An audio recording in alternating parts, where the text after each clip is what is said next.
Long Island officials are stepping up their water safety efforts, especially for children. A free swimming class was held at the West Bathhouse Pool at Jones Beach yesterday. Meanwhile, when it comes to beach safety, officials are teaching children how to spot dangerous rip currents, which are often the cause of drownings and emergency rescues. Turn onto your back, float on your back, and let the current just take you out. The other thing you could do, and the best advice, is swim parallel to the shore. Unlike city beaches, lifeguards at state park beaches are on duty later, working until 7 p.m. during the week and 8 p.m. on the weekends. The supervising lifeguard at Jones Beach State Park says he believes it's a big reason there have not been any drownings on their watch this year. And when you really get good, you become like Danny Beckstrom. Next thing you know, you're surfing out in Montauk, living the life and not afraid of the water. I won't tell you how that story ended. Rip current risk is high for South Shore of Long Island today, so please keep that in mind. I know it's not the best beach day anyway, given the rain in our area, but still important to remember on a steamy day such as this. If you're trying to hit the beach to cool off, you got to be safe and smart when it comes to swimming. Want to get you outside on this Friday. It's an AccuWeather alert day, and that's looking more like it. For a moment there earlier this afternoon, Gotham City is right. It was looking sunny, but it's been temperamental. These rounds of rain will continue to push in. We're back to the mostly cloudy skies to go with our warm and humid conditions. Upper 70s, low 80s across the tri-state.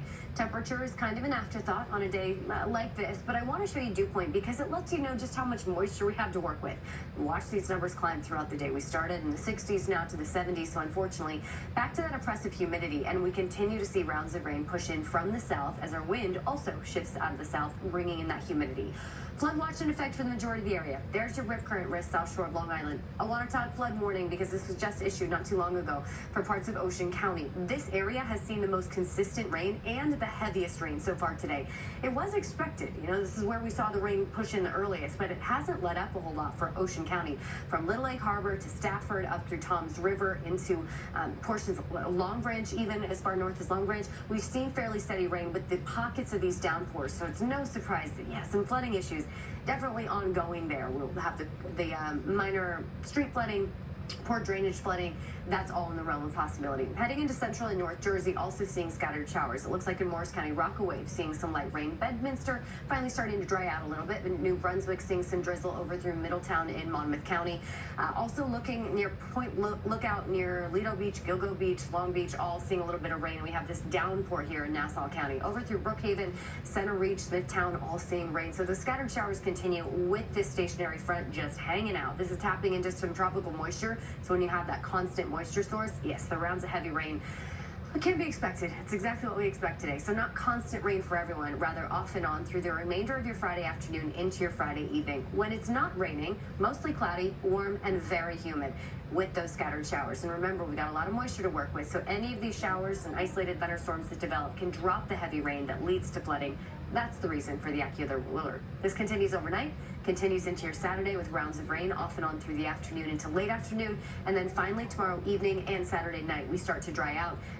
By Sunday, we're dropping those rain chances, but that's when our next expected heat wave begins. So we're trading the storminess today and tomorrow for the steaminess by Sunday. Here's the next 12 hours. You see the rain chances that just kind of hang out. No, it's not constant, but yes, a high enough chance you want to take the umbrellas with you as you head out and be aware of that flood threat. Temperatures today generally in the low 80s for most, a touch below normal and very humid. Tonight's lows in the 70s. Tomorrow's highs not far from where we land today. Mostly cloudy, very humid. Rounds of rain that can lead to flooding. It's the reason the AccuWeather alert extends into tomorrow as well. By Sunday, we're drying out, but heating up, and our next expected heat wave should begin on Sunday. We'll stick with highs in the mid-90s through the middle of this coming week. So, oof. Is that a technical term? That is a technical term. Yeah. Yeah, that's what I learned in meteorology school. And I got caught cheating. Oh, freezing. It would spend about 2 seconds outside, it'll fix it. Exactly. Thanks, Danny. Yeah. Pro athletes with all the glitz and the glam of Hollywood. Find out who won big during last night's ESPY Awards.